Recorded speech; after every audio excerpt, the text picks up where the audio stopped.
Today on the Topping Show, Elizabeth Holmes is ordered to go to prison, Jewel settles lawsuits in 6 states, Warner Brothers launches a streaming service, a janitor saves a Christian school, a pair of Air Jordans become the most expensive sneakers ever auctioned off, Biden administration wants to further propose more EPA regulations on the automotive industry, the USPS wants to raise prices of stamps yet again, and NPR is leaving Twitter. They will surely be missed. Probably. Well, not really. All that and much, much more on the Topping Show.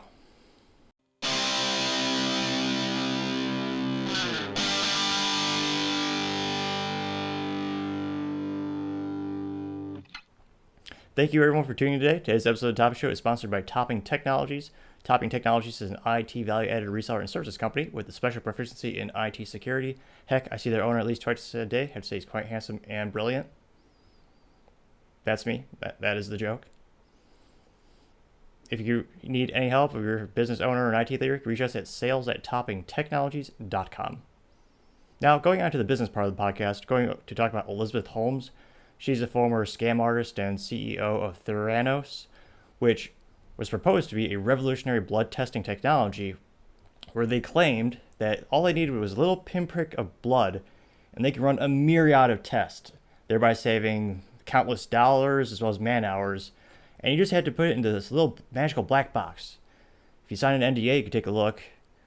And by the way, she'll sue you if you say anything. And of course, it turned out to be all vaporware. And she's also known for dressing up like Steve Jobs and overall having a creepy stare and talking like this. So her voice was...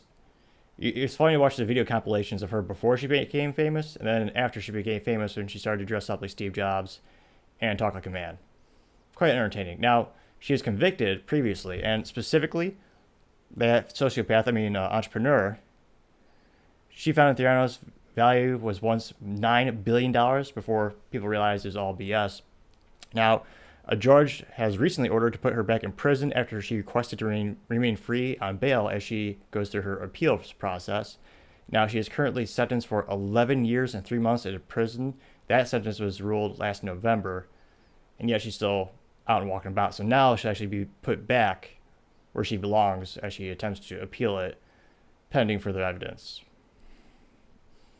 Why we allow that is important because you never know what might come forth. But in this case, there's such an overwhelming myriad and volume of evidence that it was all a scam. It's beyond a reasonable doubt it's not going to get overturned. Now, going on over to Juul, other interesting business news. Famous e-cigarette manufacturer is settling lawsuits in 6 states, and that will be most of them. They're saying that most of the settlements will be done with all their lawsuits soon.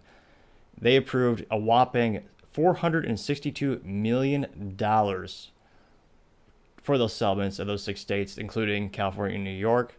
The company was accused of marketing its products towards underage users, and part of the settlement, they also agreed to not have any marketing materials to anyone under 35 appear in their ads, which is a little ageist. Also, another interesting development, you can't just be 18 and go out and buy a pack of smokes or e-cigs. Many of these states and laws are going to be targeting them if they're 21. Yet another interesting, unusual thing where you're a legal citizen, you can vote, pay taxes, go to the military if you're 18, but can't buy a handgun and you can't buy e-cigs. Logic and laws are usually like oil and water. They really don't make much sense. Now, other interesting business news, Warner Brothers is going to launch yet another streaming services because we don't have enough. Every single channel, internet company, manufacturer of material, distribution, everyone has their own streaming platform.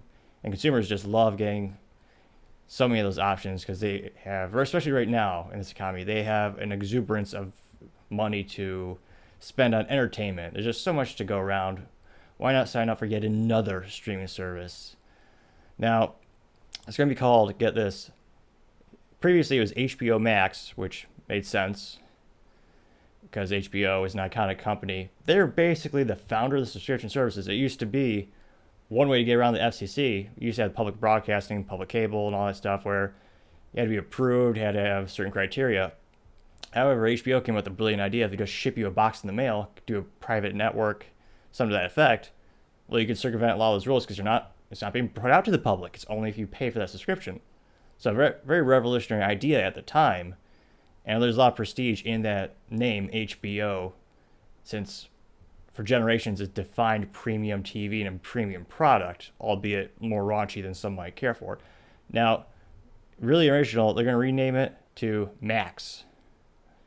And it'll also include Disney Plus and all other Warner Brother materials that was brought along through the merger rather. So it's going to be called Max, which is also a person's name.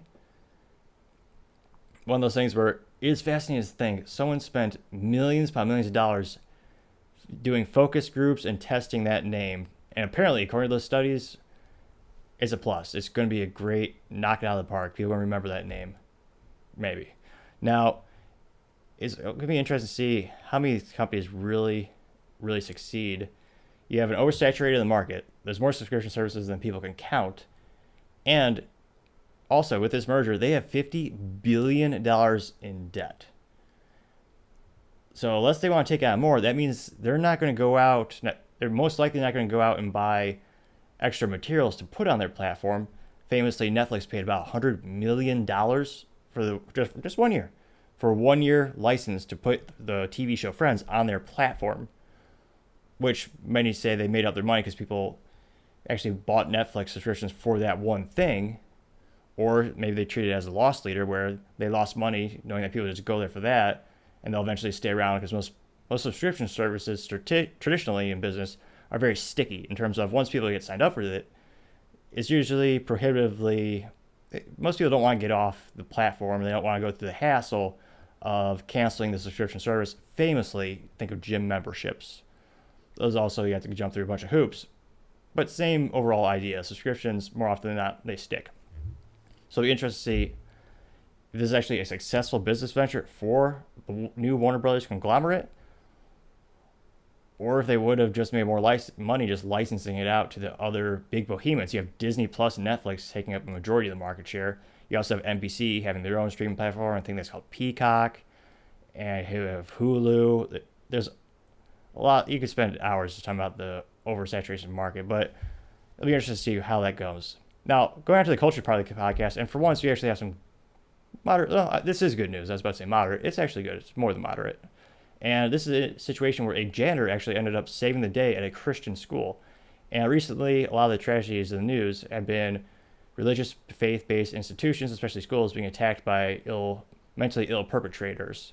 Now, this was a student at the school, and they busted him via the janitor seeing an empty box of rifle magazines in the trash bin by the dormitory, which led him to question, why is this here?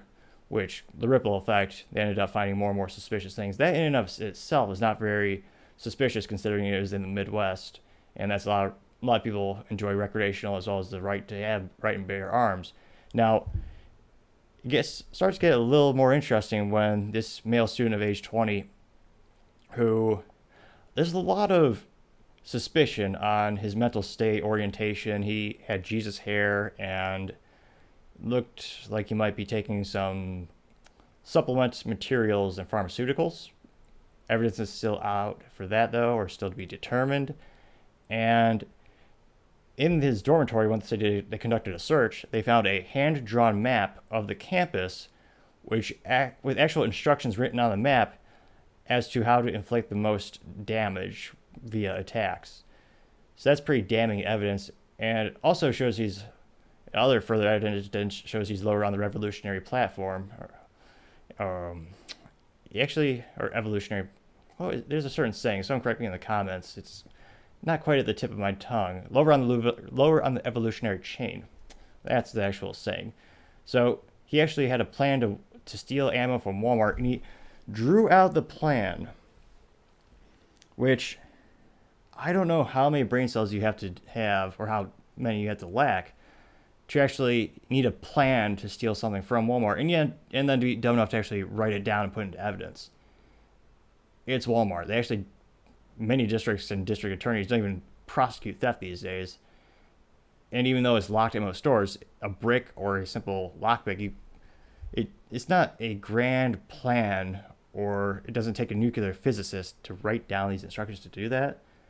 That was another snafu on his part. Now, he also texted a suspicious picture where he had a loaded magazine a little cachet of loaded magazines on a school bench saying, "Kids have quote quiz kids, you have no idea what's in here," which also poor taste, and that is certainly a unusual thing to do and suspicious. Now, he is currently in jail and he is being held at a $100,000 bail. His attorney claims that someone else drew those pictures and the maps that are in his room, and he just happened to have them. Now, time shall tell how this plays out, but with the given evidence we have, it seems like this janitor did a phenomenal job of preventing a tragedy, which is also a great thing. Now, other more upbeat cultural news, you have the most expensive sneakers ever sold at auction recently. And of course, they were Air Jordans, which of course is a brand owned by Nike and the iconic Michael Jordan, who's a great baseball player. I say that somewhat ironically. He had for, or was it golf? He had to leave basketball for a couple of seasons, and people don't like to talk about that. Nevertheless, of course, one of the most iconic basketball players in history. Now, it'll be interesting to see. This new pair was actually a signed pair of Air Jordans. I believe it was Air Jordan 8s. And they were worn by Michael Jordan during the 1998 NBA Finals. And that hit the auction price of $2.2 million. Now, a lot of people are speculating, did this movie help boost the numbers? So recently, you had a movie with Ben Affleck and a couple other maybe it was Matt Damon. There's a couple of big shots in the movie where they talk about that iconic business relationship where Nike was looking for a star to start advertising their products. And if you look at historically, they weren't the dominant force in the beginning. You had Reebok and Adidas. You had other brands that were really working with the A-name players in athletics. And I believe Matt Damon is the main protagonist in the story where's it Ben Affleck? One of those guys. But he actually goes to Michael Jordan. He has to convince the family and Michael that this would be a great idea. And he has to also get political buy-in from the Nike side, saying, hey, this is a good idea. Let's make this sneaker for this up-and-coming athlete that not everyone knows about yet, but we see something in him that no one else does. So it was a gamble. And, of course, it turns out to be one of the, if not the most successful business relationships with a brand and a particular athlete I can think of. It's astonishingly how successful they've been. Of course, the sneakers now sell more than what my car is worth, and people collect them like they're Pokemon cards, not just because of the historical provenance, in this case, because they were worn, but also it's a whole culture, which I actually did a little research, and I'll be darned, it is a thing. And it'll be interesting to see. Now, this actually surpasses the other auction record, which, of course, spoiler alert, was also Air Jordans. Now, that previous record was for $1.47 million. And in the article, it didn't specify the exact model of the shoe, but it was a sneaker with Michael Jordan on it. Iconic enough. Now, going over to the politics part of the podcast, the Biden administration is proposing a new record-making EPA regulation for the automotive companies to regulate them.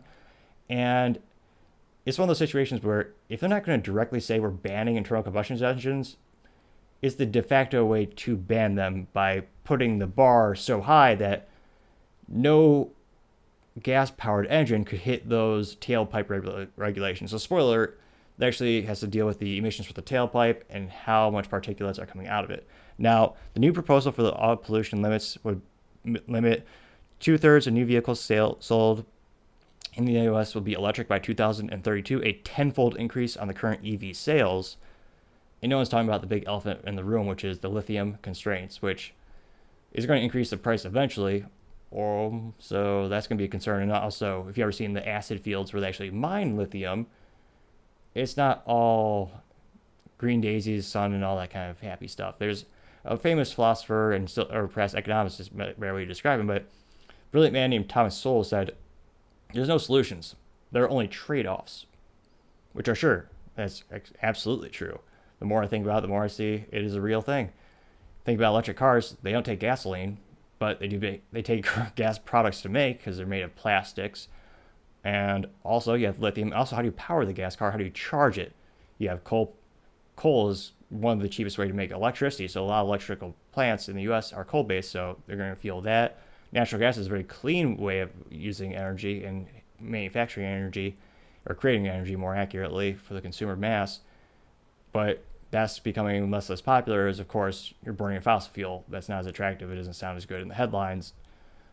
And, of course, you have the most efficient, which is fission. Nuclear fission is phenomenally efficient and safe. However, you have Chernobyl and you have a couple isolated incidents which were terrible and they're absolutely a horrific loss of life. But it's also one of those situations where if you look at overall the safety of an actual nuclear plant, they're quite safe when properly maintained and properly run.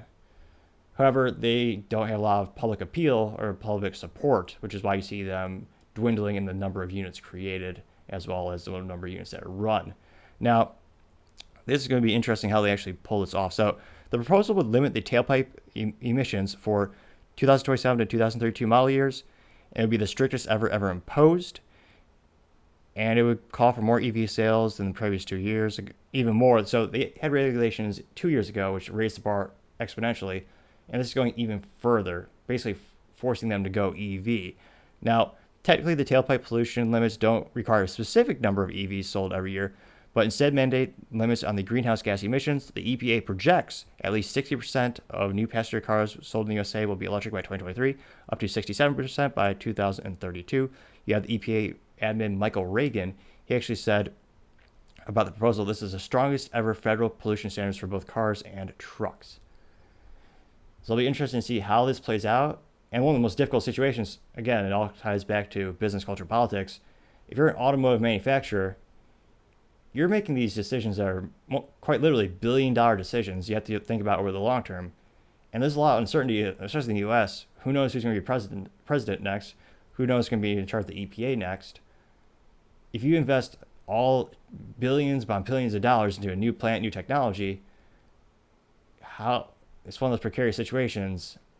It might be all for nothing. So that's why historically a lot of automotive companies are a little bit more conservative when it comes to research, development, manufacturing. When you have a proven set of you have a successful business model and you want to innovate, but you also want to do anything that might jeopardize your company and also put you out of business, as a lot of these EV companies are not on the brink of bankruptcy, but they're in a precarious situation where they're not as profitable as they need to be for long-term sustained growth. The only company thus far really to be successful is Tesla, because they were the industry leader and they lost money for several years, and they finally got to the point where they're making a profit and they're selling a premium product. The issue I see is going to be the consumer entry-level lithium-ion vehicles. You have the Nissan Leaf, which I believe is one of the most common entry-level ones, but how durable will those be and how much will they cost? And I always tell folks, if you want the greatest ROI, just buy a Toyota Corolla. It's got an internal combustion 4-cylinder engine, and those things will last 500,000 miles, 600,000 miles.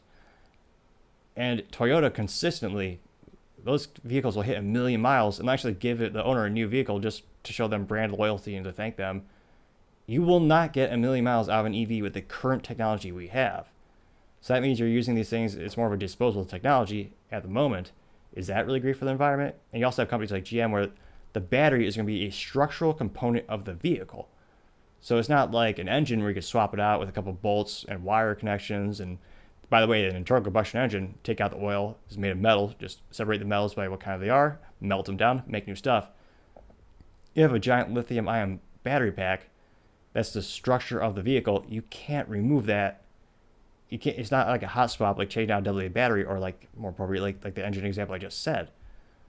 So it means the whole vehicle, like a smartphone, is basically engineered to be disposable. And I believe the only major manufacturer I've heard of thus far with a full life cycle management in terms of they want to make the car as well as handle disposal is Mercedes.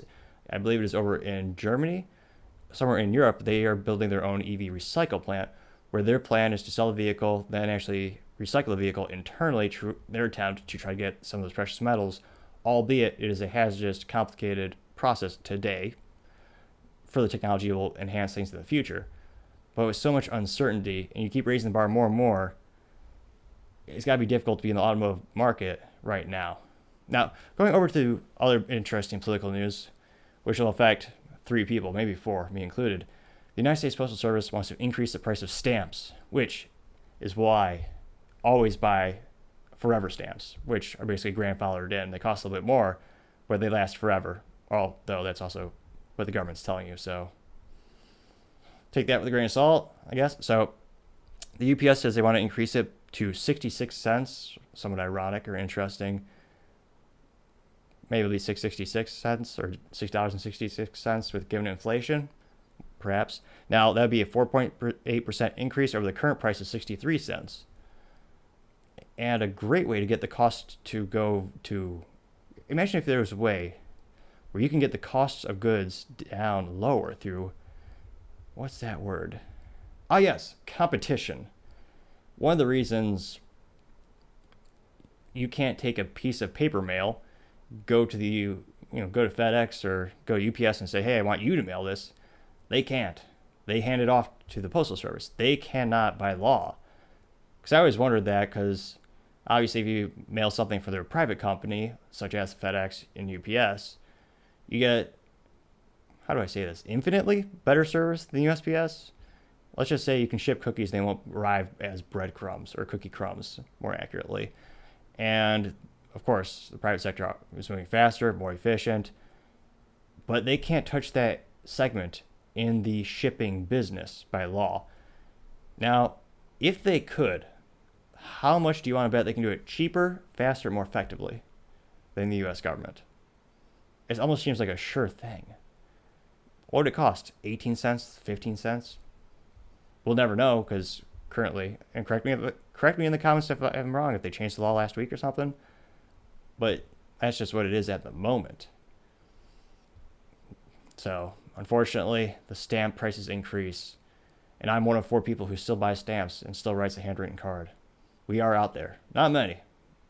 Single-handedly supported that government entity. Now, going over to the business blunder of the day, NPR is leaving Twitter. Now, they announced on Wednesday that they would cease from posting on Twitter after the social media company labeled them as a, quote, state-affiliated media, quote unquote, last week. Which is hilarious that Elon did that. And one of the top 10 funny things he's done is he continues to amuse all of us, which is business antics as well as some brilliant ideas. Now, NPR receives indirect government funding. They get taxpayer money. And I always equate it to a child, which perhaps describes many of their staff, mentally at least. Now, you have a child, they do allowance for their parents. They cut the lawn for their parents, and their parents give them a $5 allowance. I know inflation's insane. Back in my day, it was maybe $2. And the parents give them $5. So every week they mow the lawn, and they also write a book. So they're writing a book every week, and their parents paying them $5 a week to mow the lawn, or maybe more accurately, $5 a week to write whatever they want. I wonder if there's a conflict. Or perhaps you would change your writing style to ensure you keep getting that allowance. Preposterous, NPR would say. That would never happen. No. Of course not. Now, even more hilarious is NPR's rebuttal. They claim, quote, NPR's organization account will no longer be on Twitter because the platform is taking actions that undermine our credibility by falsely implying that we are not editorial independent. Unquote. Which, I don't know if this person is doing stand-up, but they should do stand-up because that is objectively hilarious. NPR is extremely, extremely biased. I've never seen them. It's almost getting compared to CNN, but for the public, or publicly funded. Because they even in the article, they go, with the White House, Karine Jean-Pierre, whatever her name is, the White House press secretary. Now, she actually praised NPR, saying, hey, they do some really good hard-hitting work. They do. Only for one side of the aisle, however. You see that as a one-lane street. But now from a business perspective, they are popular for some reason. And I listen to them just so I can gain their perspective. And heck, I want to know what everyone's thinking. Take their opinion. I could learn a little bit, a thing or two. Or more likely not. But you never know. And from a business perspective, why would you leave one of the most popular platforms for social media? It is ridiculous. And a lot of these companies, this is the first major broadcasting company that's announcing they're going to leave. But like a lot of celebrities, they all said, oh, I'm leaving. Kind of like Facebook and all these other social media things. It's hilarious to see all of them make a big, bombastic statements about leaving the platform. That, oh, they'll never be back. And inevitably, they come back because it is an effective way to get your message out there. You have millions upon millions of people using these platforms. They can see your messages. So from a business decision to leave that and take away that ability to promulgate your ideals, kind of silly. I mean, I believe it's the Washington Post. There's another major publication where Elon took away their little blue check mark. I know it's the New York Times. And they just said they weren't going to pay for it, but they're still using the platform because they have 53 million followers. To leave it and abandon it would be foolish, especially more and more people are not reading print media, and apps, social media, the internet is how you promulgate ideals and philosophies these days. Or more accurately, just yell at each other. Nevertheless, there's some interesting cognitive things on there as well.